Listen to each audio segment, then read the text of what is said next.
Hey guys, it's Mark from Hallmark Pool Supplies, and in this video I'd like to answer some of the questions you guys have been sending in. And if you guys have any questions, definitely put them down in the comments below and I'll try my best to answer them.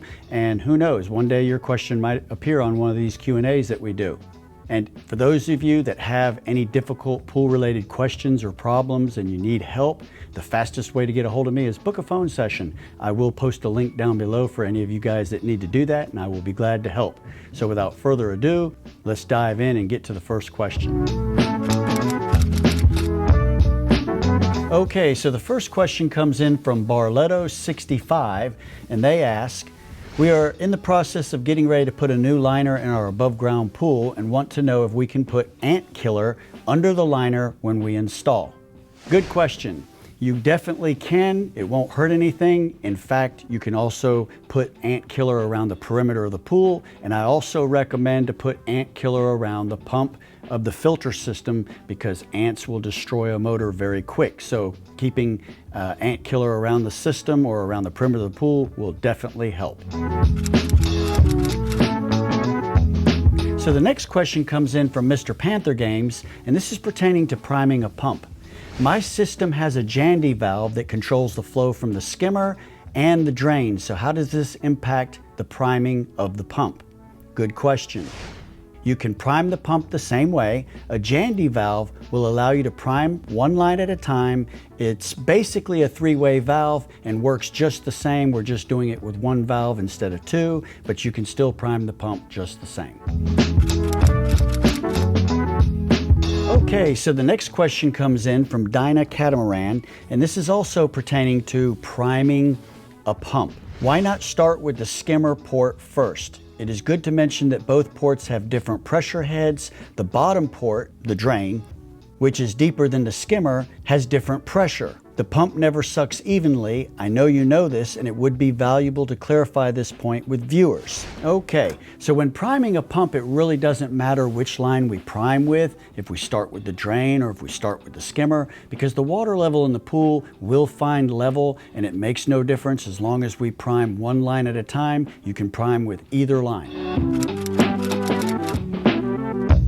Okay, so the next question comes in from Frank, and he asks, hi, I live in New York. I have a waterfall on the side of my pool. The stone has created a serious amount of calcium deposits on the liner. It is white and very crusty. How can I break this down and clean the liner without damaging it? It is all above the water line where the liner remains dry. Good question. When this happens, it's basically due to the water being imbalanced, and if you keep your water balanced, you will have less problems with this issue. But now that you have that buildup with calcium, the best thing to do is use some white vinegar. You can wipe it on and let it sit, and hopefully that will clean most of that off. If it's really bad, you may have to repeat this process. And if it's not working very well, you can just do a mild solution of muriatic acid with a soft brush, and then you can put it on and brush it off. And then when you're done, you can wipe it down with vinegar, and that should take care of the problem. So the next question comes in from Mr. N75, and he writes, hello Mark, I changed both seals out yesterday and my pump is still leaking. Does it matter which way the seal faces the housing? Not the seal on the impeller, but the other one. Yes, it is very important when you change seals that you do put them in properly, and that pertains to both sides or both halves of the seal. If you do not, the seals will fail and you will have a leak. And not only that, more than likely you probably have damaged the seal by doing this. So you will probably have to replace the seals, and as long as they're put in properly, you won't have a leak. So the next question comes in from Mr. Olaf, and he asks, hi Mark, I am new here and I am impressed with your channel. I did not know this existed. I live in Montreal, Canada, and my question is, I have two jets or pressure lines on my pool that are leaking. How can I determine which jet line is leaking? Well, Mr. Olaf, that's a good question. However, unfortunately, both jet lines are plumbed together, and so it's going to be very difficult to determine which jet line is leaking because they are tied together. And when testing and monitoring this type of leak, the only thing you can do is plug to do your testing and monitoring on these lines. And if you have come to the conclusion that you do have a break in the pressure or return line itself, then the best thing to do is call a pool professional where they can come out and better assist you and help you in pinpointing and finding and repairing that type of leak. Okay, so the next question comes in from David, and he asks, do all main drains have hydrostatic valves? And to answer that question in short, no.